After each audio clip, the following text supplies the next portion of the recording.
Hey everybody, happy Saturday night. Today is August 16th, 2025. This is Across the Pitch Union Postgame Show on AAT Sports Network. I'm about to share out some social media links to get the show active on Facebook and Twitter. I see commenters already joining the conversation. No one right now is pleased. I am not pleased. I have a lot to discuss.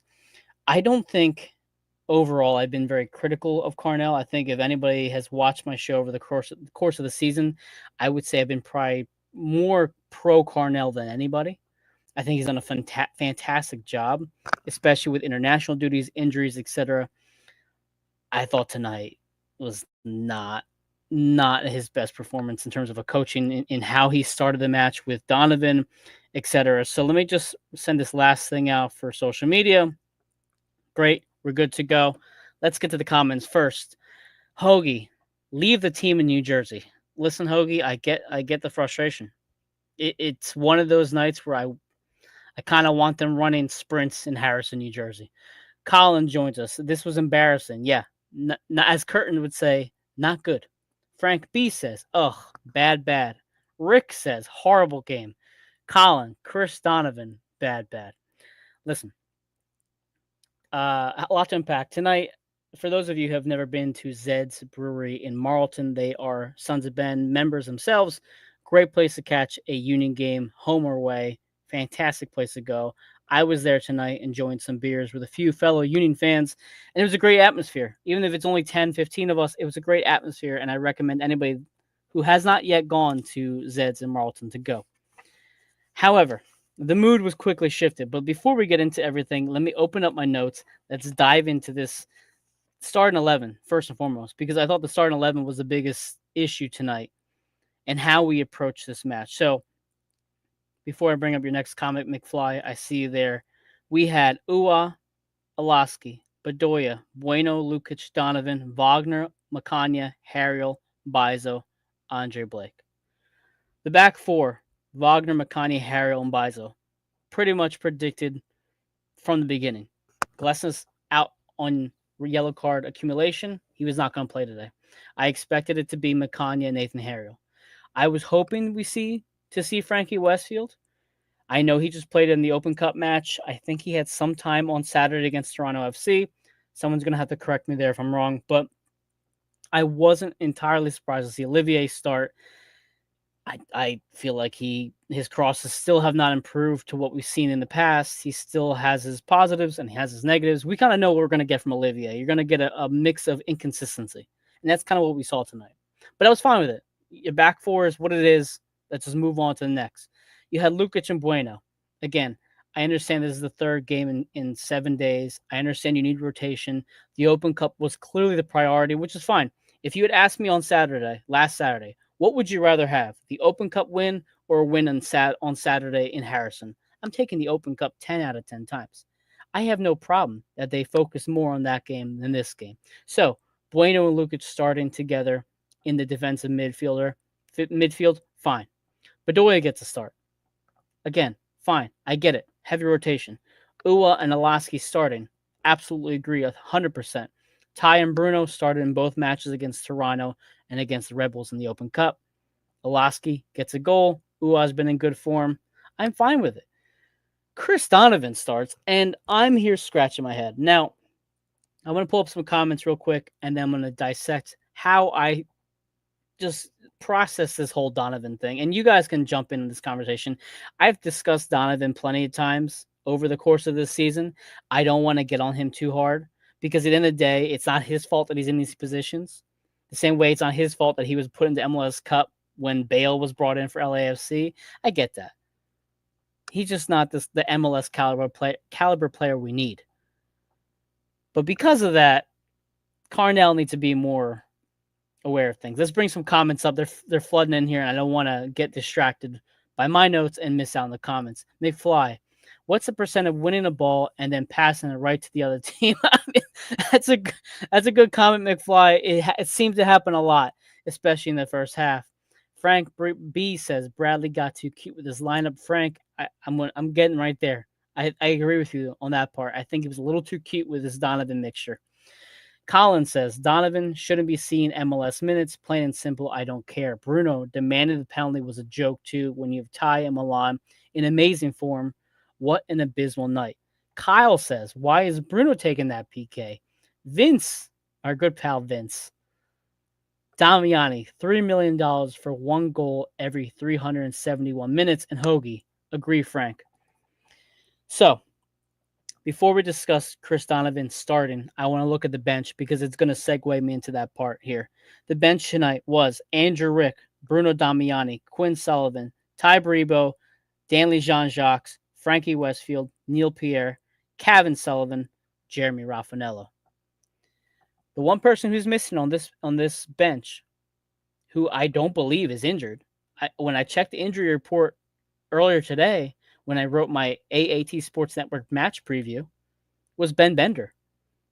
He was not injured. I mean, I know he had a calf injury recently, but I was like, okay, so I guess he's still not available for selection. Maybe he's not playing well in training, whatever. But you have three options on this bench that I would have preferred over Chris Donovan. And again, I'm gonna get to the reason why. So when they start the match, I was expecting Chris Donovan to play up top and Milan Alaski to play in the 10. We saw him slotted in at the 10 in the previous match against New York at the Open Cup. Did a phenomenal job and scored a goal. We heard from Bradley Carnell and at the press conference after he was announced that Ilan could play the 10 and the 9. So I'm thinking to myself, okay, so you're going to have Ua and Donovan up top. You're going to have Milan Alaski and Alejandro Bedoya as the 10s. Fine with that. That was not the case. I'm not sure exactly how they wanted to approach this, but it was clear that Chris Donovan was playing deeper and Milan was playing further up in the formation. And personally for me, I wasn't a big fan of Donovan and Mbaizo playing on the same side together. And it just seemed to be off for like a good 30 minutes. Maybe more. Eventually, you see the change made by Bradley Carnell in the first half. I'm not sure if anybody caught it. I noticed it. I don't know what minute I caught it, but I saw that Alaski had slotted in deeper into the midfield, and Chris Donovan got sent up top. So now I'm just again processing this in real time, trying to figure this out. Why not just start Milan Alaski and Micah Ua up top, and then put either Raffanello, Kevin Sullivan, or Ben Bender alongside Alejandro Bedoya? Or if you don't start Bedoya, Kevin Sullivan. There's so many different options. As Vince says, start Neil Pierre. Good God. Listen, if you start Neil Pierre, do you put Nathan Harriel up top? He's played the 10 before. It was an abysmal first half from Chris Donovan. And we've all been hard on him. I get it. We've all been hard on him. But this may have been one of the worst first halves he's played in quite some time. I think the icing on the cake was when he had the ball, when the ball was sent into the box and he's running and he just stops and then continues his run. I'm assuming at that point he thought he was offside, but I was always told you play till you hear the whistle, and he just flat out did not. I'm going to get to the comments because they keep coming in.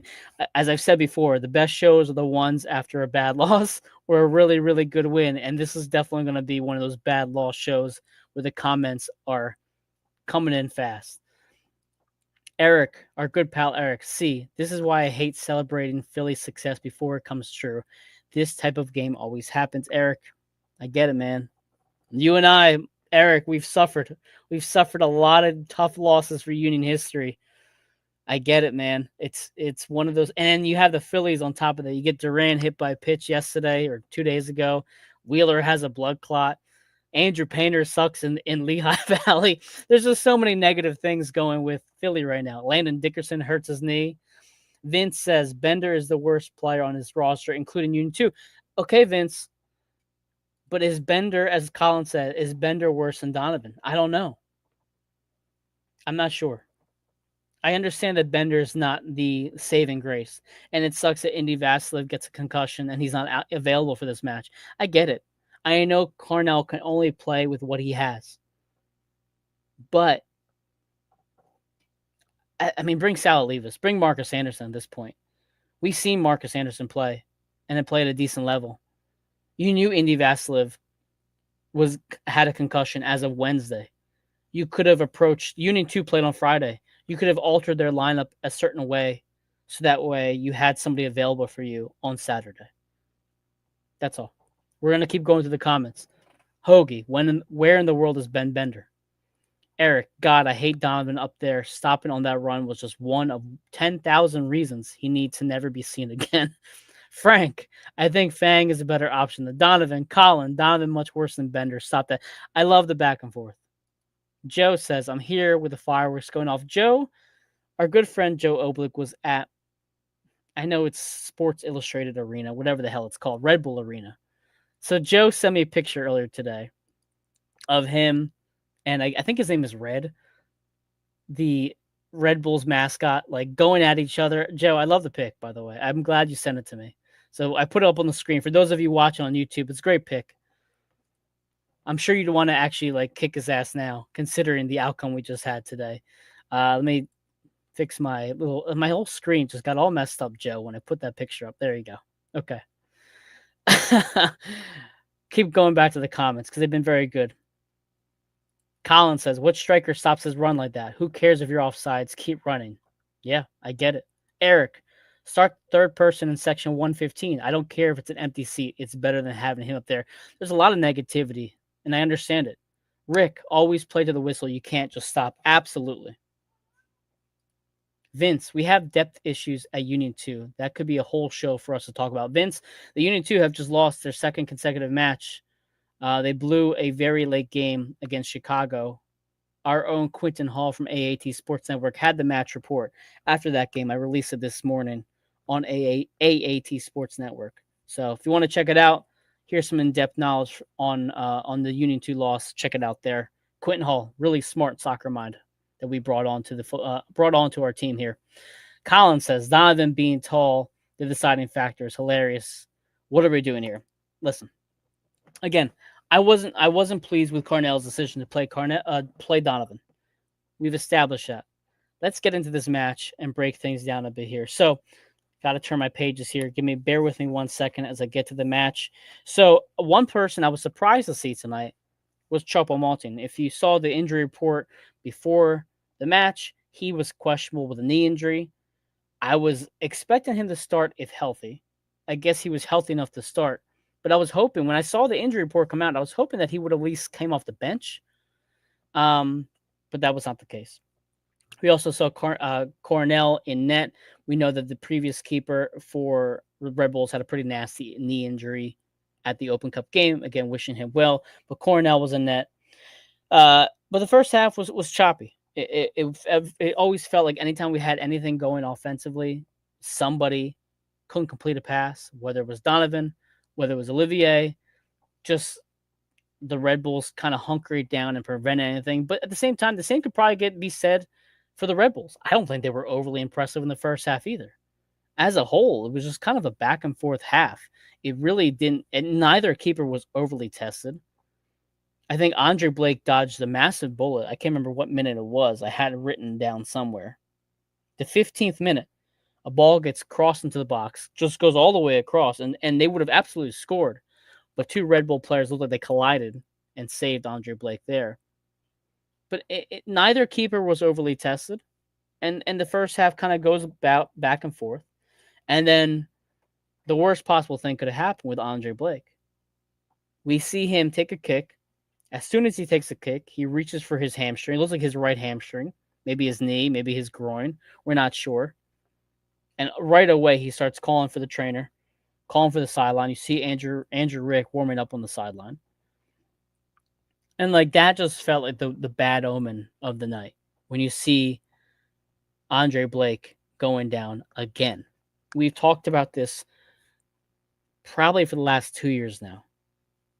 A player's best attribute can sometimes just be reliability. And unfortunately, for as great as Andre Blake is, and he's been playing well while he's been present, he cannot stay healthy. And it's frustrating. And it's a tough spot for Andrew Rick to be in. And now we don't know what happens with Andre over the next 2 months. We have 2 months left give or take 2.5 months before the season ends. We're in a supporter shield race. We're still in an Open Cup race. We're going to Nashville now for the semifinal. Excuse me, for the Open Cup. So this is all going to fall on Andrew Rick moving forward. Another problem too is Oliver Semle is still not a relevant piece of this roster, despite him having an international spot. We haven't seen him outside of the Frankfurt match, I think it was. There's a bug crawling on my wall behind me. Excuse me as I kind of reach across so it doesn't hop on the screen here. But I'm concerned. I have faith in Andrew Rick. We said it when he was playing at a high level earlier this season. I have faith in Andrew Rick, and it's tough to be put in this spot. But there's a serious conversation to have next year and the year after with Andre Blake. He has now gone 2 seasons now without getting through a year without some sort of significant injury. And it's unfortunate. It really is. So we'll keep an eye on this. I'm sure Bradley's being asked about this in the press conference right now. I doubt that we're going to have any sort of answer until next week. But still, crossing our fingers for Andre Blake. But again, the bigger issue is who's going to fill in behind Andrew Rick. Is it going to be Semle? Is it going to be somebody from Union 2? Are they going to bring somebody in? It's clear they don't have any sort of faith in Semle as their backup keeper. That's been proven for the last couple months now. Bring up some more comments. Vince, given our style of play is direct and the entire game was long ball forwards, being tall is important, which makes Mike's point about Milan Verstano position more relevant. Vince says again here, Mbaizo had a quietly awful game. He didn't do anything massively wrong, but good Lord, was he rough. Yeah, Vince, that's exactly what I mentioned a little bit earlier, and I think you phrased it a bit better than me. He's consistently inconsistent. He does some positives, he does some negatives. His crosses are just bad. Either they're swinging too far, they have too much curve, and they come out towards the edge of the box. They're just not aimed at anybody in particular. There was 2 instances earlier in the match where he goes to I would say clear the ball, but he goes to send the ball forward, and it just doesn't go to anybody. It goes right to Coronel. And I'm thinking, like, what are you doing? What? Anyway, I could go on Mbaizo and Donovan for a long time. I'm not going to make this a whole hatred show on them. We have a lot to talk about tonight. Vince says, again, maybe it's time. Rick being in between Union and Union 2 and then sitting and not sitting is wreaking havoc. The kid deserves better. And that's a great point, Vince. That's what we talked about earlier in this year with Jose and Dave and everybody else. A player like Alejandro Bedoya, you can phase out, right? You don't start him. You take him off the bench. He comes in spot starts here or there. You bring him on as a super sub 20, 30 minutes in. There's a way you can allow a player who plays in the field to be filtered out of the starting rotation over time. And I think Carnell, and I think even Curtin last year a bit, has done that. You can't do that with the goalkeeper. You can't be switching these keepers back and forth every single week. It doesn't work that way. It's almost like a starting pitcher. They have to have a rotation. They have to be starting at a certain time, and they have to be consistent in their starts. Andrew Rick was playing really well. Andre Blake comes back. Obviously, he gets a start back, but then you think to yourself, man, like Rick now has to go cold for several weeks. Blake's been playing for what, 2 months now, a month and a half straight since the Jamaica call-ups. So to Vince's point, the kid deserves better, yeah. And this is his chance. Maybe it's time to finally put Andre Blake on the shelf and say, listen, you just can't stay healthy. We have to ride with Andrew Rick.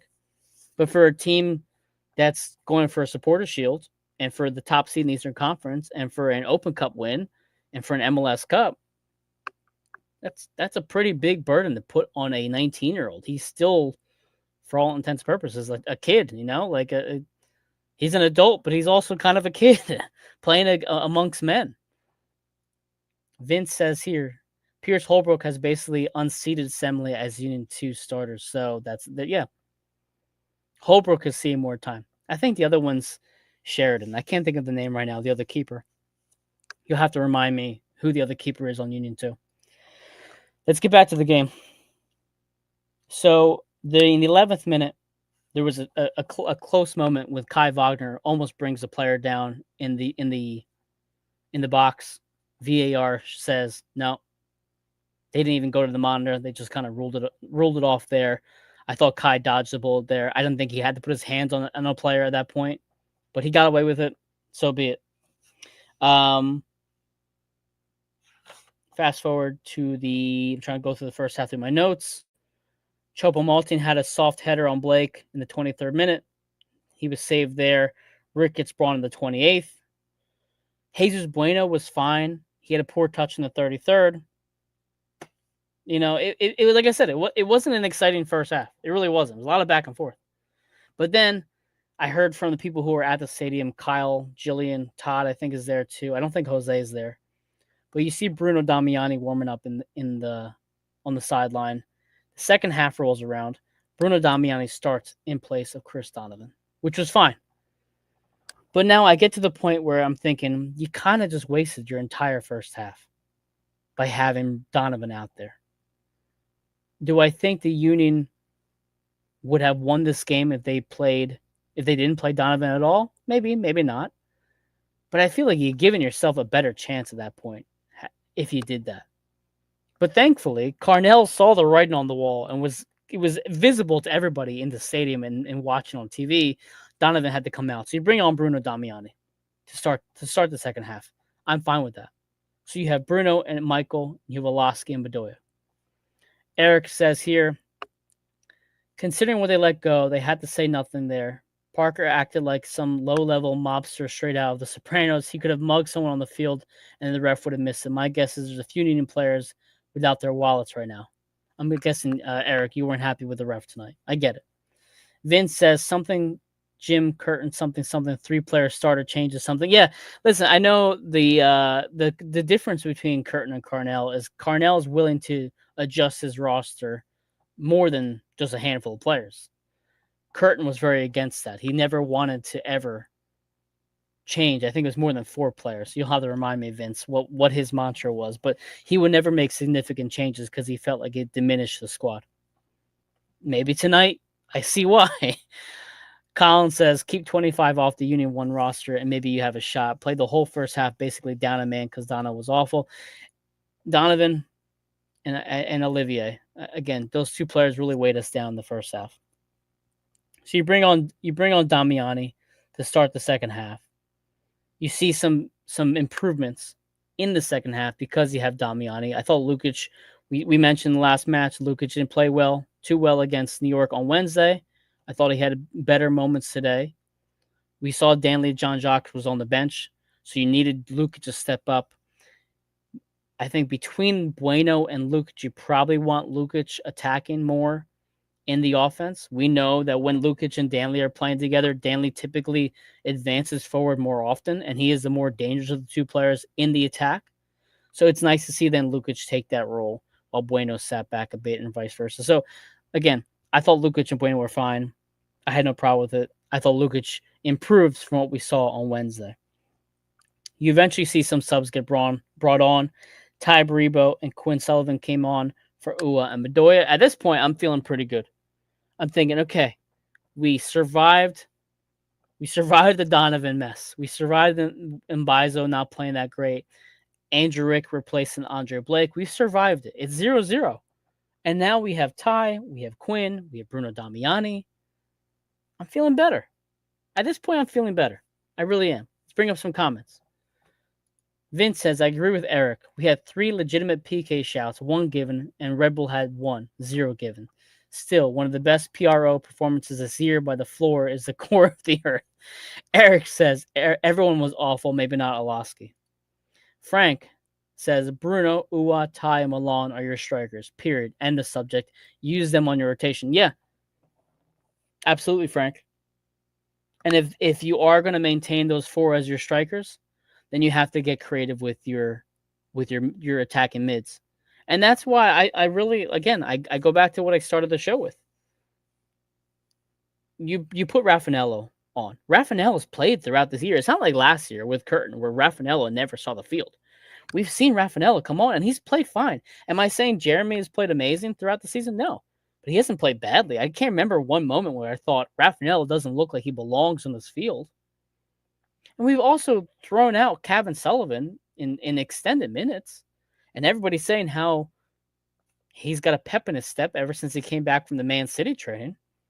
Why not put Kevin Sullivan and start him up top next to Alejandro Bedoya? A little bit of wisdom, a little bit of young phenom up there. Doesn't hurt. And then you can keep Milan and Ua up top. Or hell, put Milan at the 10 and put Kevin Sullivan up top alongside Ua. I don't know. There's possibilities across the board. I get it.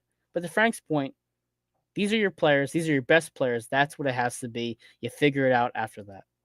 I don't disagree with you at all, Frank. One bit.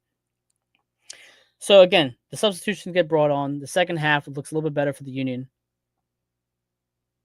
And as Vince says real quick, I think you said it though, Marcus Anderson. But if Marcus plays for Union 2, so it's either Marcus or Kevin.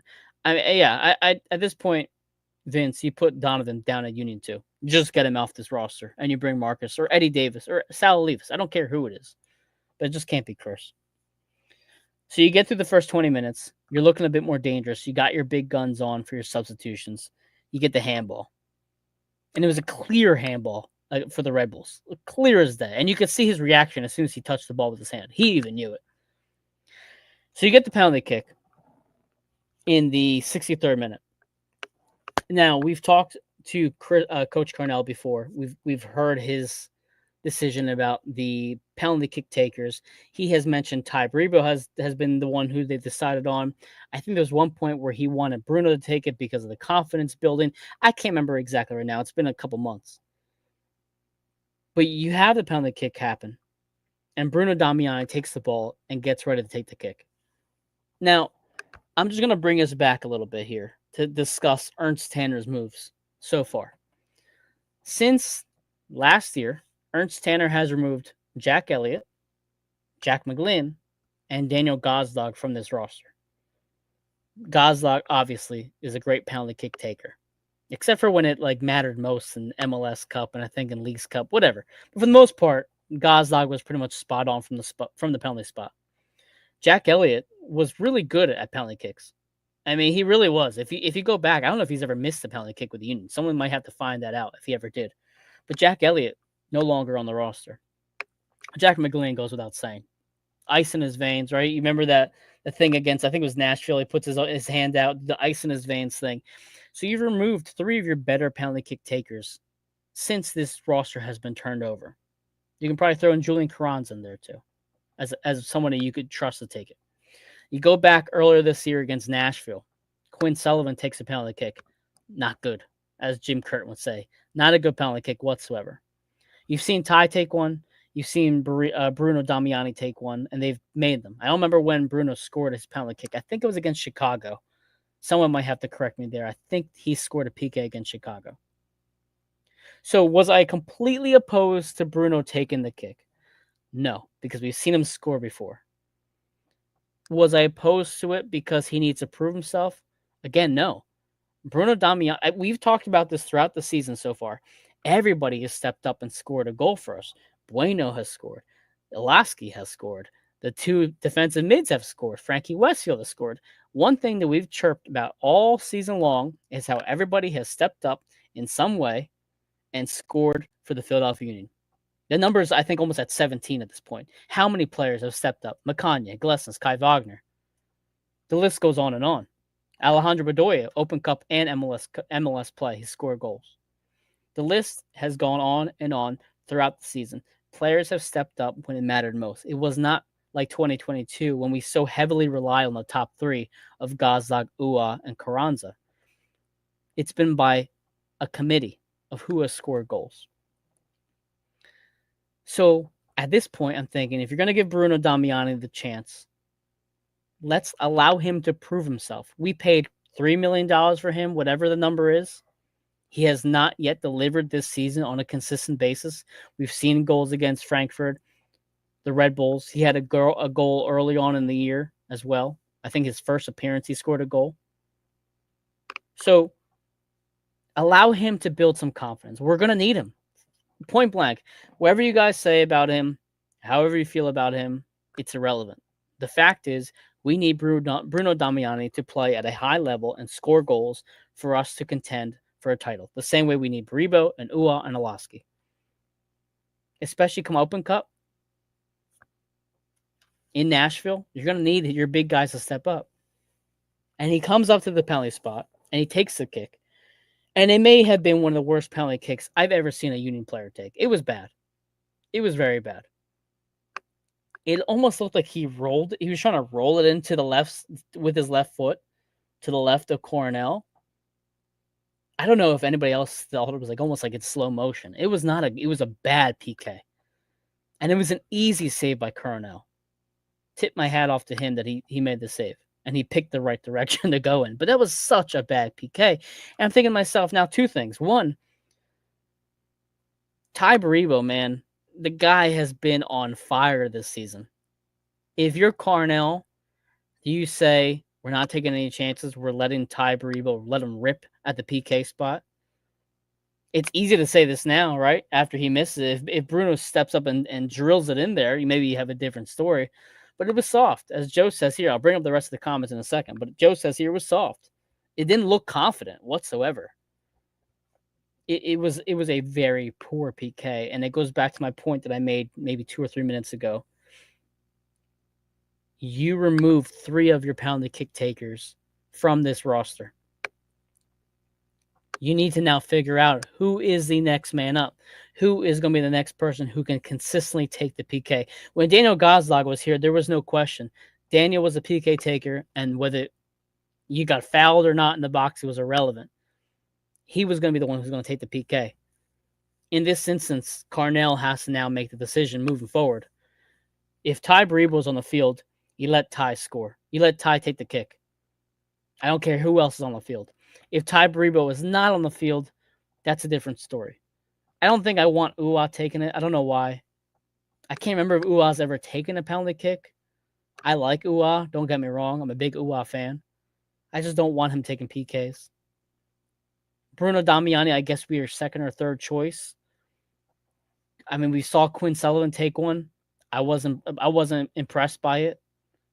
You'll have to see what Oloski can do as a PK taker. Go back at his record. Has he taken PKs before? I feel like he'd be good at it. Give him a chance. But at this point, Coronel needs to step up and say, okay, we're going to have this guy be our consistent taker moving forward. And if Baribo's not on the field for whatever reason, then we have a pecking order after that. I'm going to go to the comments real quick. I got to catch my breath here. Eric says, Cavan would have been murdered tonight. The old cartoons where a character is buried in the ground feet first would have been him. Too physical for him yet. Well, then, okay, Eric, and then let me just counter with that and say, then why is he on this roster? If you can't put him into a game when you need some physicality or you need someone who play at an MLS level, then why is he in this rotation? And why is then Bender not in his place over Cavan? Simple as that. I don't want to hear that he can't play in this game. You should have all of your 18 players or 19, whatever the what is the bench now? 8, 9 players? Where is it? 1, 2, 3, 4, 5, 6, 7, 20 players, whatever it is. All 20 players should be able to play in that match, no matter what. I don't want to hear the whole he can't play in this type of atmosphere. No, that's not good enough for me. Not for a team that's contending for a title. Colin says Kai wearing the captain's band needs to step up and say, no, Bruno, Ty needs to take this. You know what, Colin? Actually, thank you for bringing that up. Kai was wearing the captain's armband. Let Kai take it. Kai has stepped up all year. Kai has proven to be a valuable leader to this team. I think, Colin, you just answered my question. Who would be up after Ty? I would put Kai over Bruno at this point. Yeah, why not? Lethal left foot. McFly says, Bruno was staring down the post. It was obvious which way he was going. Vince says, maybe not the player who can hit the water if he falls off the Commodore Barry Bridge. Eric, Ty needs to take that end of story. That was a bad PK. Joe again adds, it was soft. Eric says, but if he scored the last PK, shouldn't that have helped his confidence? I just don't buy the argument of the PK being a confidence builder unless it's an add-on goal. If his confidence was that low, it's gone now. Eric, listen, I get it, man.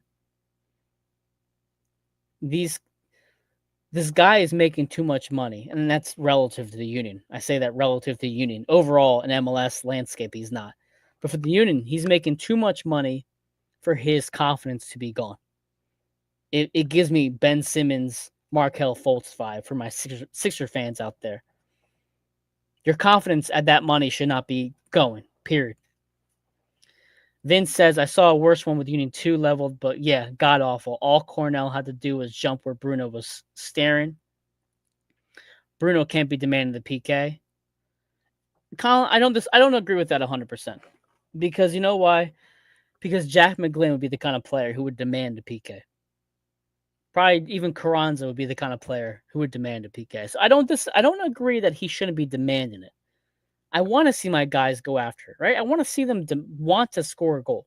But Colin, if you're gonna demand it, you better freaking finish it. That's it. If you're gonna ask for it, you better finish it. Frank says Bruno's PK looked as bad as the field was. Yeah, it didn't look good. It looked very patchy too at times. It was weird. Joe adds, after the PK missed, the whole momentum was gone. The Red Bull goal was just a cherry on top. Listen, Joe, at Zeds, there was a guy who I was sitting next to who said the Red Bulls are going to score now. It's as simple as that. It's one of those things where the momentum had dramatically changed so much, and the game was so tight, and the margins were thin, as a Jim Curtin-ism right there. Razor thin margins tonight. That as soon as that PK was missed, you thought, okay, it's going to happen. It's just a matter of when. Vince says Cavan and Marcus should have flipped for this one. Yeah, I agree with that as well. Vince says do not let Kai take a PK. Okay, listen, Vince, we can agree to disagree. At this point, I'm not sure who I trust the most, but I know for sure I trust Ty Bariba. Eric says this feels like Turner for the Phillies all over with confidence. Maybe, Eric, we just have to give Bruno Damiani a standing ovation. Is that the cure for Philadelphia athletes? They just need a standing ovation. So let's get back to the notes here. Now, when was this goal? Let me look at the notes real quick on FOTMob. The 74th minute. So the PK was missed approximately the 65th-ish minute, give or take, around there. So it was under 10 minutes, roughly, that the Red Bulls answered with their goal. Choupo-Moting, again, playing with an injured knee, questionable entering tonight, once again hurts the Union. We saw him hurt the Union on Wednesday night with a goal. He beats Jacob Lessons, finds a space behind Jacob and Frankie. Wonderful cross. I think it was by Nealis, actually, to get that goal against Blake. Tonight, roles are reversed. Lays a nice ball to Nealis. And at this point, it's a tough angle. I think, Joe, you're the one who texted me earlier tonight saying that maybe Rick was not in the best position to save that goal. But you're basically one-on-one with the keeper. Nealis puts it in the right spot. Just barely beats a diving Rick. He goes in the right direction. I mean, he almost gets it. But once that goal goes in the 74th minute, I understand, yes, you probably have 20, 21 minutes or so, give or take, with stoppage time to get a goal to tie this game up. But it didn't feel like it was in the cards, right? When the Red Bulls took the lead on Wednesday, I had more confidence that the Union would tie it up. I liked the lineup. I liked the way we were playing overall. Even though the first half wasn't that good, I felt like we were in it. Not tonight. Once that goal went in from Nealis, I was already preparing. I got my check from Zeds. I said, I got to cash out because I was ready to go. Point blank. I was done with it. So after the Nealis goal, Danley Jean-Jacques replaced Bueno. I thought that was the right substitution. Again, I had no problems with Bueno tonight. I thought he was fine. I thought Lukic was fine. Danley at that point was the correct sub. You have to bring some offensive spark. You have to bring in your best players. There's no excuse there. It's unfortunate Andre Blake does get hurt because that's one less substitution you didn't have. If he had gotten a concussion, you would have had a concussion sub. That was not the case for Philadelphia tonight. Because Andre Blake goes out with a regular injury, like a hamstring or groin, whatever it might be. Maybe Carnell might have some thoughts on it. Danley is your last sub. And I'm curious to see who he may have brought in otherwise if Blake had remained in the match. Bring on some more comments here. Vince says, I have Kai PK trauma nightmares. I forget what PK he missed at Vince. You'll have to remind me. Because maybe I just my suppressed the memory in my head. So please, if you're still watching, let me know which PK he might have missed. Eric says, let Donovan take it. I think Subaru Park, even though we weren't playing there tonight, would have just imploded if Chris Donovan took the PK. Vince says Rick's position wasn't great on that, but Nealis was wide open, completely unmarked. Yeah, and I think Kyle Almany was the one who texted me at that point saying that's another goal off the left side, Kai's side, that we've had issues. And Nealis placed it well. I mean, kudos to him, experienced player. Even if Rick was slightly out of position, as Vince highlights here, he placed it well. And you know what? I hate to say it, but the Red Bulls earned that goal. They got lucky. They avoided trouble with the PK. The Union did not deserve to walk away with points tonight. No shot. Not after that performance. No way. Vince again adds here, we just kept kicking the ball forward, not winning it, and scrambling back until a New Jersey player screwed up on the other end, and we got it back. That's what the first half felt like in particular, Vince. Absolutely agree. 100%. Joe says, I was behind the net on the left side, and he was just too close to the post. Yeah, that might have been the case. And if he was just a foot and a half over, he probably saves that. At least gets a hand on it, maybe a fingertip on it. Even if it goes to a Red Bulls player, at least he's giving himself a chance and the defense a chance. So I'm going to check the standings real quick because I've been talking a lot, and I just need to kind of restart here on what I'm looking at.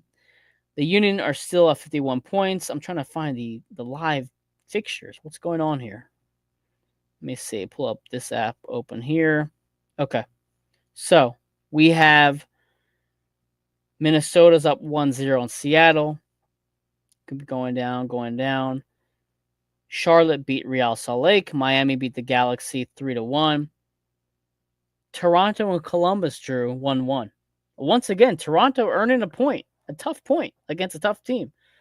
Toronto's not too bad. I'm glad we kind of played them already. Got both matches out the way because they're showing to be a little bit better. So Toronto's 1-1 draw. I think Columbus was, what I'm trying to see here on the standings real quick. Bear with me. Columbus with 1 point. They are further down the table, so that's fine. They were at 44 before today. So the big one is at 10:30. The match is about to kick off right now. Portland is hosting Cincinnati tonight. So we saw Cincinnati lose to Charlotte last week. Once we got the 1-1 draw against Toronto, we held our breath and was hoping that Cincinnati would blow it. Sure enough, they did. They lost to Charlotte at home. So we maintained a 2-point lead in the Eastern Conference and Supporters Shield standings. However, tonight, they're playing a Portland team who's lost 2 in a row. They've won 3 of the last 5, but they've lost 2 in a row. I'm going to look at Portland's last few games to see how their form has been. They lost 2-0 at Dallas. They went to penalty kicks with Club America in Leagues Cup, and they beat Querétaro in Leagues Cup as well. So they've had a lot of games on their schedule. They last played on August 9th, so it's been 7 days since their last game. Going home, probably feeling pretty fresh now that they get a week off, and they don't have a match again until they play San Diego at San Diego on the 23rd. So I expect a full, healthy rotation for Portland. I haven't watched them all year, so I'm not sure who's playing tonight. But that gives me hope that Cincinnati is going to a tough place to play against a team that's 10-7-8. It's not the best, but not the worst. And hopefully Portland can at least hold them to a point.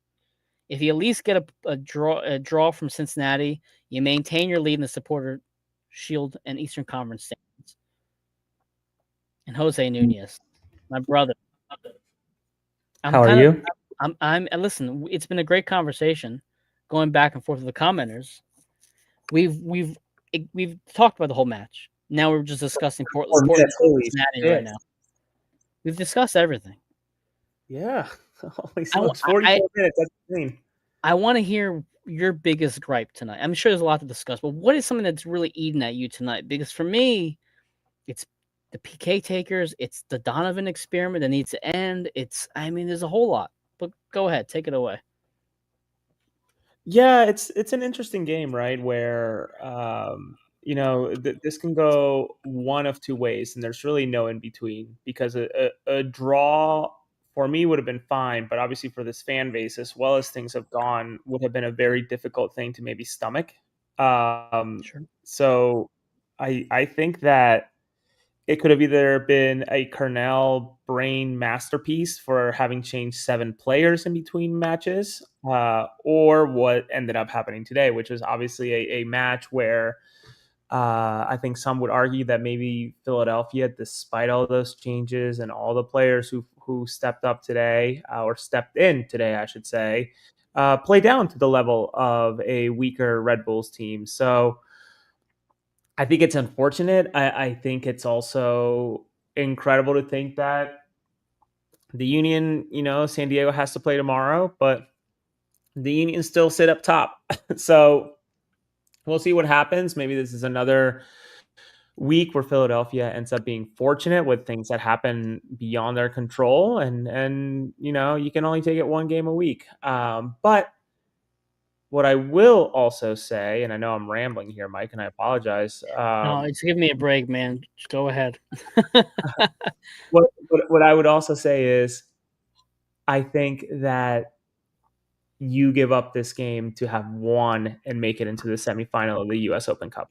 I agree. Selfishly, and that's just it, right? Like, I think it's a completely different conversation should they have lost on Wednesday and lost tonight. But the fact that they won on Wednesday going into the semifinal, now away at Nashville on September 16th, completely changes the conversation of tonight. Not to excuse maybe the performance, but just to sort of add more context, maybe take one further step back from it all. I mentioned that earlier.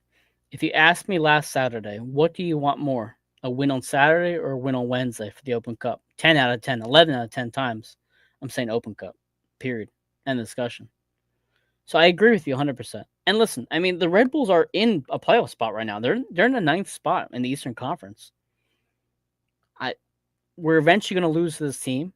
I'd rather get the loss out of the way on August 16th rather than October or November when it matters much more. Because we might see them in the playoffs. And at least we got the loss out of the way. It's done with. Let's kind of restart here and go at it. Bring up a couple comments here.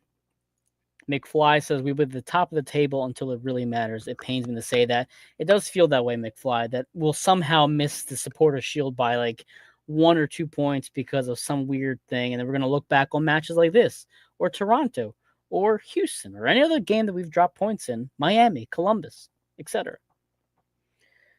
Joe says Portland's a tough place to play in with that supporters group. Yeah, definitely. Eric, at the end of the day, the Union need to take care of business on their own. One thing they constantly did under Curtin was scrape by down the stretch. This team needs to look in the mirror and bounce back quick. And as Vince says here, a win against Chicago, win against Cincinnati on the road, it's ours to lose. Anything less than 6 points, and I don't think we can hold on. We only have 7 MLS matches to go, Jose. To Vince's point, it's it's put up or shut up. There's immense amount of pressure now on Cornell. Maybe not justifiably so, but the Union fans are tired of falling short. Listen, and I'm not here specifically to break any news. I wanted to pop in quick, watch, see if you were on, maybe comment a little bit, and then get going. I am on MLS assignment, finishing up a piece on LAFC, who just won. But what I will say is that it's August 16th. The transfer window is not closed. Nope. Maybe there are moves that are happening that take time. Maybe something comes in at the final push here by the 24th, and there's a new player that the Union can utilize, right? Maybe there are departures yet to be announced, right? So there's still a lot of room within 8 days to get some stuff moving. So I think it's also keeping that in mind, right? Where, and you threw me for a loop there saying 7 games, which I believe you're right. I'm not going to question you. I just know LAFC has to make up some games, so they have 10 matches to go in the season. So we played 27. So what is it, 34 game season? 34. Right? Yeah. So it's there's still time for the Union to sort this out, but tonight certainly does make it doesn't make it easier, but I don't think it makes it, an end of the world situation where there's just no way that the union have no chance of winning the Shield, if that's what really even matters. I know you and I have talked about this. The Shield is a beautiful thing if it actually meant more, but because of the way that MLS playoffs are, it really doesn't mean much, unfortunately. I was thinking about this earlier today as I was getting ready for this game. If you had to rank them for me personally, it's MLS Cup, CONCACAF Champions Cup, Open Cup, Leagues Cup, Supporter Shields. It's like a tie between which one I care about more personally in those two things. I agree with you, Jose. I get it. I understand it. I'm gonna bring up a couple of comments real quick, and then I was gonna shoot you kind of a thought that I had earlier about the transfer window. Joe, the transfer window closes on Thursday, August 21st, so it closes this week. The transfer window there. Eric says we don't need the New England 2020 beat them no matter what until the home playoff game. So I agree. Yeah, you got the loss out the way. It's over with.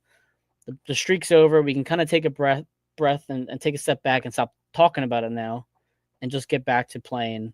If we see them again, normal approach to the match. Vince says, I think the global nature of the team that you highlight, everyone that contributes, prepares us better for a playoff Open Cup run, but it hurts us here not having a dominant score right now. Yeah, also agree with that as well. Eric says, Jose doesn't have time for us anymore. I'll always remember you coming from your days of Manscaped. Oh, yeah. I remember when we had the audio with you, Jose, with the Manscaped voiceover. Man, Eric, you've been with us since day one. I appreciate that. One thing I talked about Jose, though, and I think you kind of segued me again back to this point, was Andre Blake. We're not sure how serious his injury is.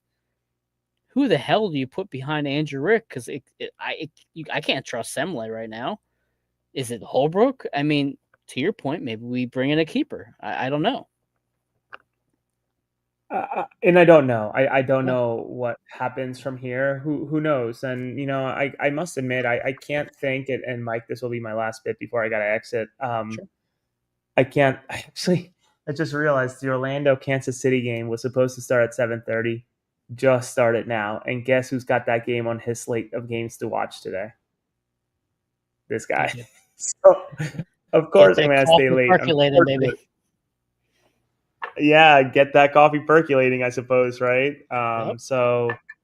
Um, yeah, I don't know what happens with the goalkeeper situation. I can't blame Rick for that goal tonight, selfishly or personally. I just don't know how you can put that on him. I think it was a great finish by Nealis. I It think was. maybe if you're going about finding blame on people, and that's fine as you break down, the play. I think it starts maybe where Mbaiso coughs it up and looks at the ref rather than following the play. Yeah. But unfortunately, it shouldn't come down to that. So, yeah, I wonder what goes on from here. And I think one thing to pay attention is, how the club goes about the goalkeeper distribution for Union 2 matches and the senior team from here on out. And frankly, throughout the rest of the regular season going into the postseason, because I would think that you want to get those Union 2 players as settled, as integrated as possible going into these final 7 matches before the gauntlet that becomes the MLS Cup playoffs. But also another date A to remember. long And schedule. Yeah. Go ahead. yeah, it's Frankie Westfield. And who knows what happens with Andrew Rick. Maybe somehow makes it into the U20 World Cup and he disappears with Frankie Westfield. Oh Uh, gosh. I gotta remember exact dates for that, but give me a second. U20 World. As you look that up, Vince says his ranking: CONCACAF Champions Cup, MLS Cup, US Open Cup, Shield, MLS Next Pro. Vince, you're such a Union 2 diehard. I love it. I really do, Vince. I'm glad you're in the comments tonight. And then lastly, after that is Leagues Cup, which is fine. I get that. I like Leagues Cup for the nature of the Liga MX mixture into it, but I can Yes. see why So you'd be ranked 6. Go ahead, Jose.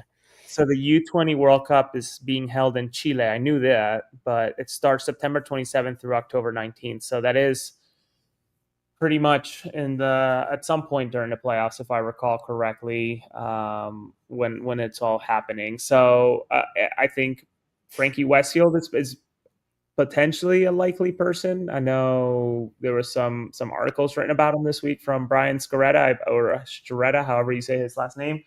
But also some potential that Andrew Rick goes along, if backs up Diego Coquen, who's out with Barcelona. It wouldn't be the wildest idea either. So U20 World Cup could throw a wrench into what the Union do with goalkeepers here going into the postseason. You said But again, September 19th? Yep. Oh boy. We have the Nashville game on the 16th, the semifinal. And then we have the 20th and the 27th games after that. And then you have 2 games in October. So if Blake's out for the year, or knock on wood, right? Yeah, you got to hope that Andrew Rick just plays the semifinal against Nashville and then sends him on his way if he makes the U20 World Cup, that is. Which would be an incredible honor. And I don't want anybody that listens to us to even have the thought about, and I think it's the selfish thought, and I see it all over the place where, I wish they wouldn't go with their national team. That's the dumbest fucking comment you can make.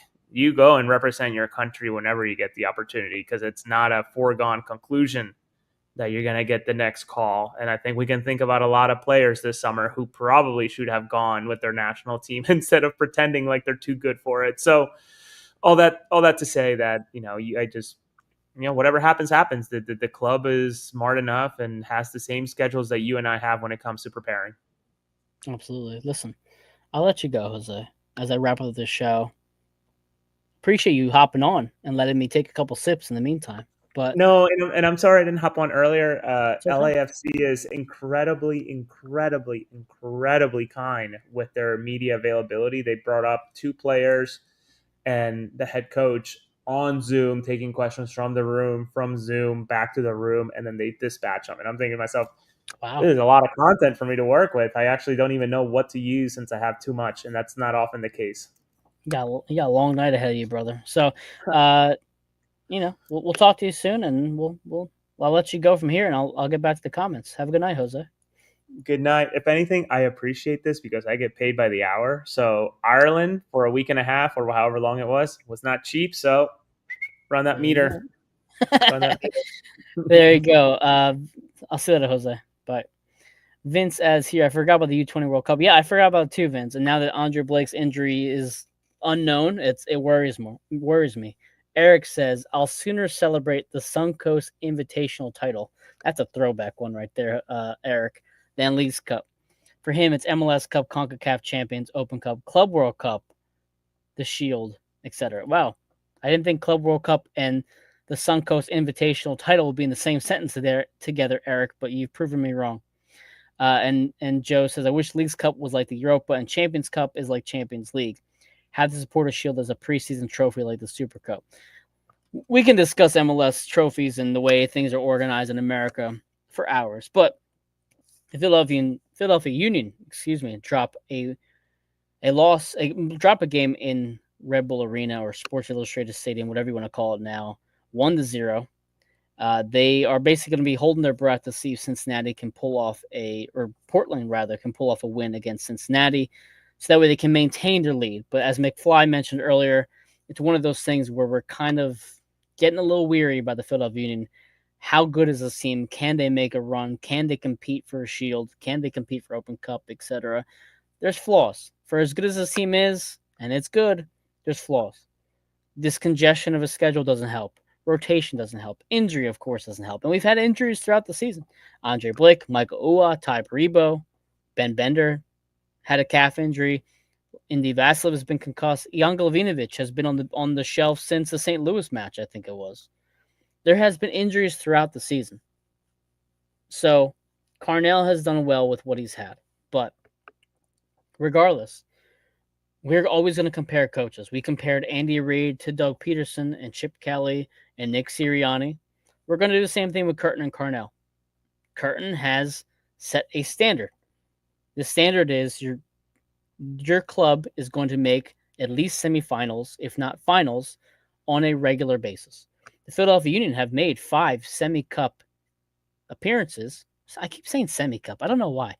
They made 5 semi-final appearances in the Open Cup, which is fantastic. They've been to 3 Open Cup finals. They've been to an MLS final. They've been to 2 Eastern Conference finals. They've been to 2 CONCACAF Champions Cup semifinals, a Leagues Cup semifinals. Jim Curtin has set the standard for the Philadelphia Union. It's now Bradley Carnell's job to finish the job. He has to be the Doug Peterson and Nick Sirianni of the Union and take us over the hump. So we'll see what this team is made of when healthy, when everybody's available.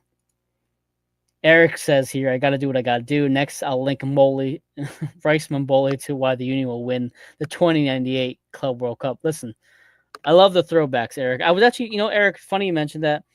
I was talking to our friend Valerie, who's often in the comments, and we were discussing Union or MLS players who have won a World Cup. And I forgot that Kleberson had won a World Cup. And I told her one of my earliest memories of Philadelphia Union history was Kleberson's free kick goal in stoppage time, I believe, against Joe Bendik. For those of you who go back to the 2012, 2013 seasons like I do, the Kleberson goal against Bendik was a masterpiece. So it's funny you mentioned these old names, Eric, because we could reminisce for days. But listen, we're going to wrap this show up now. Next Saturday, the 23rd, Vince knows it. Vince, I knew you would. Next Saturday, the 23rd, I will not be going live for a post-game show. I will be in Asbury Park watching Chevelle and Asking Alexandria perform at Stone Pony. So I will not be going live. I'm not sure if Jose will or Todd or somebody else. So follow them on Twitter and Facebook and whatever else you can do to see if they go live. But I will not be on AAT Sports Network. We will be back for the following match. I think it's on the 30th or whatever it is. So keep us our notifications on for our stuff. And I think I'll have a match preview for the game next week as well. I'm pretty sure I can squeeze that in. There just will be no post-game show. But thank you, everybody, for joining us. Joe mentions here Cincinnati's up 1-0, so it doesn't look like the Union will hold that Supporters Shield and Eastern Conference place for much longer. But again, thank you for following us. AAT Sports Network on Facebook. Twitter's AAT Sports _ My Twitter handle, Mbarrera1323, MBARRERA 1323 on Twitter.